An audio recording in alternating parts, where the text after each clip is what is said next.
Hey guys, it's me, Jamisha Daniels, the founding editor and creator of ItMustBeJam.com. I want to welcome you guys to the very first audio episode of Sip and Chat. Today, we're going to be speaking to actress Shanola Hampton about her very first executive produced film, Three's Complicated, with TvOne. Hampton is accompanied in an amazing cast on the film Three's Complicated, alongside Tyler LaPlay of The Haves and Have-Nots, Kiana Simone Simpson of The Immortal Life of Henrietta Lacks, and Charles Malik Whitfield of The Temptations. In today's episode of Sip and Chat, I'm going to speak with Shanola Hampton about what it was like to transition from being an actress in a critically acclaimed Showtime series, Shameless, to becoming an executive producer and star of a TvOne original film. So without further ado, let's get to this interview. Good to go. How are you guys doing today? Amazing. I'm great. How are you? I am amazing. Thank you so much for asking. Thank you so much for taking the time to chat with me. I'm super excited. I saw the trailer for the movie, and I'm so excited to see it. Oh, I'm so glad too. I'm excited for everyone to see it because I think it's going to be so much fun. I think everybody's going to leave when it goes off and say that was fun. Yeah, it definitely looks like it's gonna be a super fun movie. I see that there's gonna be a whole lot of comedy in it. You gotta love a good, a good rom-com. Yes, it really is. I'm so proud of it. Yes. Okay, so I'm just gonna ask, a couple of questions, of course, and then from there I'll let you go. I won't have you for long. All right, no worries. You ask me whatever you want, and I'll answer it all. Nothing's off limits. Okay. So I see that you have went from being on Shameless to being an executive producer and actress from this film. How has that transition from being the actress to kind of having your hands on both the ends, the ins and the outs, with this movie been? How is that transition from being the actress to the... It's been great. It actually feels to me like the natural progression because it was my intention to make sure that I really break out to other things. Oh, sorry. Beeping while I was talking and I didn't interrupt you. Can you hear me? Yeah, I can hear you. I'm sorry. Okay, yes. So it felt like a natural progression, to be quite honest with you. It's something that I've been wanting to do. I wanted to find the right project to have it be the first time that I executive produced to kind of dip my toe in and really see. And I wanted it to be something I was excited about, all which Three's Complicated provided. And then I got to work with TvOne, and I had the opportunity to work with them before, and they've been so great and loving. It was just really the perfect marriage of things. And to be able to go and be the lead of the movie and be an executive producer was really a dream come true. Okay, so tell me a little bit about your character and what we can expect of Deja in this film. Absolutely. Well, Deja is a woman who is really in a time of transition in her life. The first few minutes of the movie, you'll see her quit her job because she was treated unfairly, and they wanted to use young things to take credit for her work, and that's something that wasn't and is not acceptable to her. So she quit. She goes to drown out her sorrows at a bar, and she's there minding her own business, and in comes a creeper all on her while she's drunk. And to her rescue from the creeper, Sonny walks in, played by the handsome and fabulous Tyler LaPlay. And he and Deja have an instant chemistry. So they spend the weekend together. And it's a no-strings weekend. They are going to have fun and passion. But at the end of it, they're not to communicate, talk, text, email, nothing. It's just for the weekend, never to see each other again. A few weeks later, her daughter comes walking in from college with her new beau, and in comes Sonny, the guy that Deja was never supposed to see again, as her daughter's new boyfriend. Needless to say, and it ends up being a very eventful whole few days in that household.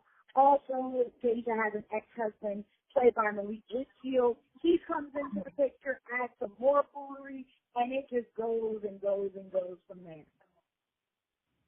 So, what was it like being on set with the actors? Like, what was the dynamic like amongst you guys? Oh my God, we had so much fun. We had dance parties, we had revivals, so we just be playing music, gospel music, and singing and dancing. It just was such a great vibe, and that was one of the things that I thought was so great. Squirrel Films and TvOne just really built an environment. And I'll take some credit for that too, of just fun and being passionate about what we were doing. And so we laughed. Sometimes it felt like we should be paying to be there as opposed to getting paid to be there. Yeah. So, I know you said that you guys are like laughing and dancing on set. I have to ask this question because your ex-husband is played by one of the most iconic, like obviously everyone's favorite meme on social media, right? Like, ain't nobody come to see you, Odie. Nope. Did you get him to do any of his temptation moves for you guys on set? Let me tell you something about Malik Whitfield. The most humble, kind, hungry, amazing man I have ever acted opposite. He is so loving and so, to me, he is the epitome of class, and he is perfection. He is perfection. But I'm trying to think. There may have been one night where we were all out and he may have done some temptation moves, but I don't remember asking him. But it's not something he would say no to, trust me, because he's just that cool. I can totally see that from him. He's so awesome. He's so awesome. He's everything you want a person to be when you meet them. And he's everything plus. So, with this story, I just am interested to know how you would handle this type of situation in real life. Like, if it was to occur, whether it was you being the daughter or you being the mom, like, how would you navigate through a situation that's happening in this film? How would I do it in real life? Yeah. Oh, gosh. Well, my daughter is only 5 now. I can't imagine that. And I've been so happily married for 19 years. But I probably would have to exit stage left if I were the mom and my daughter. I would just remove myself from the equation and probably tell her he'd probably be out on the street somewhere.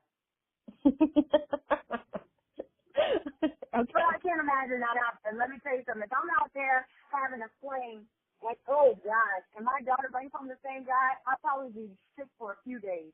Yeah. I hear you. So, I also wanted to ask just questions just because I am big on just asking career questions. What would be some advice that you could give someone who is, wanting to not only pursue acting, but also want to get into the producing realm as well? Like, what's some good pointers that you could give them just to get started out? I always say in anything you do, you want to educate yourself. I think so much of our society is about the microwave living where everything that's supposed to happen is instantly, and you come to expect things to happen quickly because everything is at our fingertips. But that's not what it is when you're building a career, building a life for yourself. So you want to be not afraid of the grind, of the hustle, or the time that it takes to get where you want to be. That's number one. Number two is I think you should be very specific and clear in your intentions.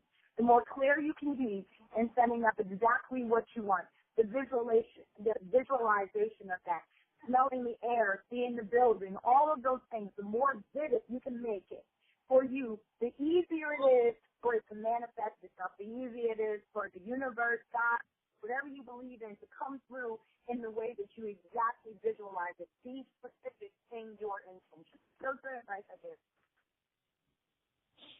Okay. I just wanted to ask that just because,